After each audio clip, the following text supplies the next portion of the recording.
Hey everyone, Groggy here. Today we are reviewing the album Don't Tap the Glass by Tyler, the Creator. The new record by Tyler, the Creator was released quite unexpectedly.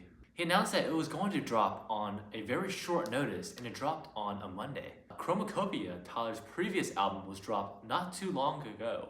It was around 9 months or so before the release of this record. Tyler's discography has evolved a lot over the years, and his previous few records have been absolute bangers. My favorite album from Tyler is probably Igor. The production, story, catchiness, and the creativity of the record overall is out of this world. Okay, now onto the record. The album runs under 30 minutes long and features 10 tracks. This is a very short playtime and tight track list. This album does feature some of the sounds and ideas that were explored in Tyler's Cherry Bomb era, but it does it a whole lot better. There are super rough, distorted, and energetic grooves on the album.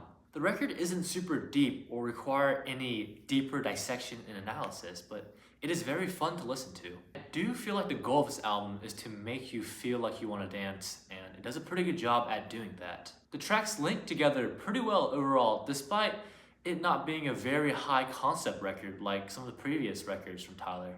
While there aren't a lot of tracks that stand alone super well, together they create a pretty consistent and fun record. There's a very high replay value for this record in my opinion. I do think that Tyler kind of undersold this record. He marketed it as more of a fun little record that didn't really have a lot of thought put into it, but in my opinion there is a lot of thought and creativity in the 28 minutes that the record spans. Structurally, it starts off with very high energy, and it settles into songs that are still danceable, but more intimate, slow, and emotional. Overall, I enjoyed this record very much. Despite it not being my favorite record from Tyler, it's incredibly fun, catchy, and something that you'll have a great time listening to. Which is why I will give this record a score of 78.5 out of 100. Thank you for watching the review. What are your thoughts on the album? Comment down below on what I should review next. Make sure to check the description for a full review on this album. I'll catch you guys in the next one, and Groggy out.